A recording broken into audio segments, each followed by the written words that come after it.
In part one of this lesson series, we introduced the human brain here. Brains are made of brain cells called neurons, and we'll learn in more detail how neurons operate in future lessons. But we're going to return to the surface of the brain, the cerebral cortex, to get a sense of how the cerebral cortex is organized. Now in this picture, here we're looking at the left hemisphere, so the surface of the left hemisphere. We've got all these words written down at different locations. And the idea here is that these words are not randomly placed here. Scientists have discovered that there is an architecture. There's a functional specialization of the surface of the brain. So for example, in the posterior part of the brain, the back of the brain here, this region of brain tissue seems to be processing vision. This region of the temporal cortex processes sound. It's our hearing. This purple patch here processes touch and pain and temperature from our skin. And you'll see other words placed around the brain as well. Now, how do scientists sort of know that these regions are performing these functions? Well, there are three lines of evidence. Number one, you can examine the symptoms of localized brain damage. So to take the visual cortex, if people have damage to this region of the brain, they report blindness. So there are many ways to be blind. You can have a problem with your eyeballs, or you can have a problem with the brain that processes visual information from the eyes. In addition, you can record the electrical activity from a brain area to see when that area is used. So again, brain cells are electrically excitable, so we can record the electrical signals from brain cells, and we find that the cells back here are excited. They make electrical signals when the person's eyes are open and they're seeing things. So these cells are activated by visual stimuli.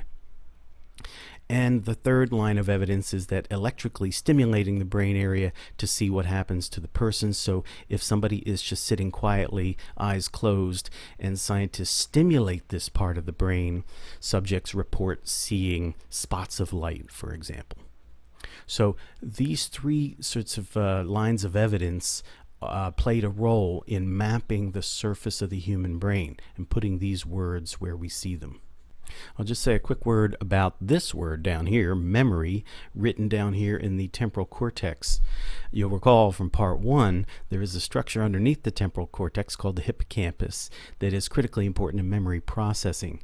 And in fact, the hippocampus and the surrounding temporal cortex play this important memory processing role. And so this is why the authors of this picture put the word memory down here in the sort of bottom part of the temporal cortex. They mean it to be also related to the structure underneath the cortex called the hippocampus. However, we should point out that memories are not only located in the temporal cortex here. So scientists think long-term memories are stored in widely distributed places around the cerebral cortex. In the remainder of this lesson series, we're going to make a distinction between the posterior part of the brain, the back part of the cerebral cortex, and the front part. So this front part is the frontal lobe, and this back part would include the temporal lobe and the occipital lobe and the parietal lobe. And as a very rough kind of approximation, a significant simplification, we're going to say that the back part of the brain is sort of answering the question, what is happening in the world out there? And the front part of the brain will be concerned with, what should I do? Now, to begin this investigation of the functional architecture of the cortex, we're going to go back down to the level of the individual brain cell, the neuron. And we're going to suggest that individual brain cells are doing a kind of computation. They're making a metaphorical decision. They are processing inputs from other brain cells and then generating an electrical signal as an output to communicate that signal to another brain cell down the line. So we'll think of this as a metaphorical decision or a kind of a computation. So in a sense, brain cells are processing information. We can think of the dendrites, these branching structures off the cell body, as the region where the brain cell is collecting electrical signals from other brain cells. So that's the input region of the brain cell. We have the cell body with the nucleus, and the cell body is in a sense going to be integrating all of the inputs from perhaps thousands of other neurons. And then the axon is this nerve fiber that originates in the cell body, and it carries the output electrical signal. So the neuron is going to be integrating all of its inputs and, in a sense, deciding whether or not to generate its own electrical signal to communicate to other nerve cells down here. And here we have the terminals of the axon, where chemicals will be released to influence the electrical signals of the target cells. So we want to think of individual neurons as kind of having an input-output function. So the relations, the input-output relations of a neuron determine the function of the neuron. So this neuron is doing some job in virtue of the kinds of information it's getting and the kinds of output information it sends to other particular neurons. Well, in the same way, we can think about the surface of the brain as having input-output relations. The input-output relations of a brain region determine the function of the brain region. And each brain region, right, is composed of brain cells, neurons, and the wiring of neurons in a brain region are functional. It's not just random wiring. The wiring, the connection patterns of brain cells serve a purpose. They're performing computations on information, the inputs to that region, and then that brain region will send outputs to other brain areas. For example, we know the posterior part of the cortex is the visual cortex. We know this for those three reasons, right? Damage causes blindness. These cells are active when the person is seeing, and if you stimulate this region, the person reports spots of light. But in addition, we know that the back of the brain is hooked up to the eyes. So the optic nerve leaves the eyeballs and carries visual information, and that information, its destination, one of the principal destinations, is the back part of the brain, and we call that the visual cortex. In this picture, we can kind of see these neural pathways. Here we see the eyes. The retina cells detect light. The optic nerve carries electrical signals from the retina to another part of the brain called the thalamus. Cells here send their axons, their nerve fibers, to the visual cortex. So we have visual information that is being sent from the eyes along this neural pathway, reaching the back part of the brain, the visual cortex. In a sense, then, the visual cortex is sort of asking some functional questions. Is there light in the environment? So the cells here are doing jobs with respect to vision. What edges are present? See, because edges are the boundaries of objects. So the visual system can ask the question, what objects are out there in the world? And where are these objects in relation to the person? In fact, scientists have discovered two major visual pathways in the brain. Humans and other primates are very visual creatures, so a large portion of our brain is devoted to vision. One of the pathways starts with the visual cortex and runs along the temporal cortex here. And this pathway seems to be concerned with identifying objects by shape, for example. So we'll call this the object recognition pathway. There's another visual pathway that seems to be processing the position of the object in relation to the person. So where is the object in space in relation to the person? And we say neural pathways, meaning we have long chains of neurons connected to each other that are processing this visual information. So the brain is going to be, in a sense, deciding what object is out there. And if it's a new object, it can learn about that new object.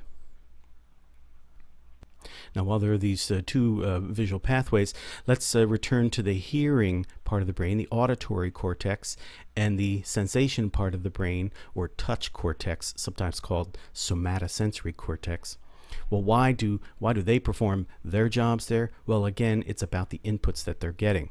So to take the auditory cortex, this is a hearing part of the brain because it's receiving information from the ears. So the cochlea in the inner ear is sending electrical signals based on whatever air pressure, vibrations were in the air. That's how hearing works. Air pressure, air waves of air pressure move the eardrum, and that will ultimately generate electrical signals. Those signals pass through a region of the brain called thalamus, and then information reaches the auditory cortex. Why is this bit of tissue the touch cortex? Because it's receiving electrical signals from the skin, the surface of the skin. So in the skin are sensory receptor cells that are responding to pressure, touch, and temperature and pain and so on, sending electrical signals up to this region of the brain. So again, what we have here are neural pathways. Those are the inputs to the region of brain, and the inputs determine, in a sense, the function of that brain area. So brains receive inputs from sensory organs. We have the ears provide inputs to the hearing part of the cortex, the skin provides inputs to the touch part of the cortex, the eyes provide inputs to the visual part of the cortex. But inputs can also include the occurrence of language in the environment. Now, we might hear somebody speaking, or we might be reading something. It turns out that humans have evolved a region of the brain that seems to be processing, helping us understand language. Of course, language is one of these uniquely human attributes, and we do have regions in the brain that seem specialized for processing language. So we can think of language in our environment as an input as well, and then we have a region of the brain that is processing that input. So what we have then taken together with our sensory systems, the vision, touch, hearing, we have language. In a sense, then, this makes up a region of the brain that is answering the question, what is happening? The posterior part, the back part of the brain, is making a model of the world and the self in the world. Now, of course, whatever computations are going on in the back part of the brain are going to be sent up to the front part of the brain. The front part of the brain is going to need this information in order to do its job. So now let's focus on the front part of the brain. And again, these are simplifications as to what these overall brain regions are doing.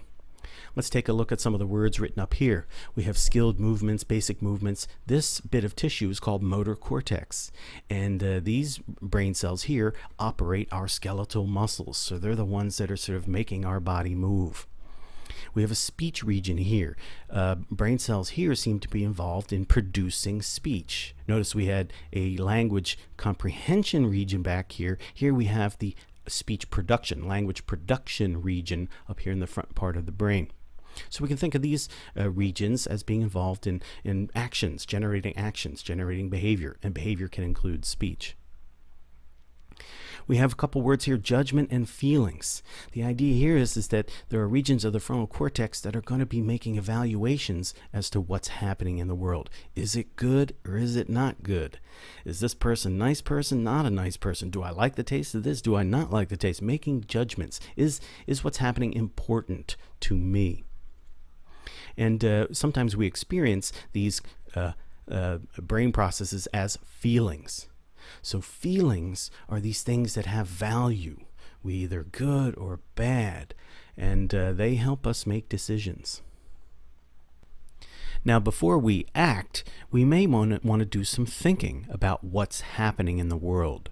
We may be having some feelings. Maybe we've decided that we don't like what's happening in the world, or we do like it, but we might want to give it some further thought.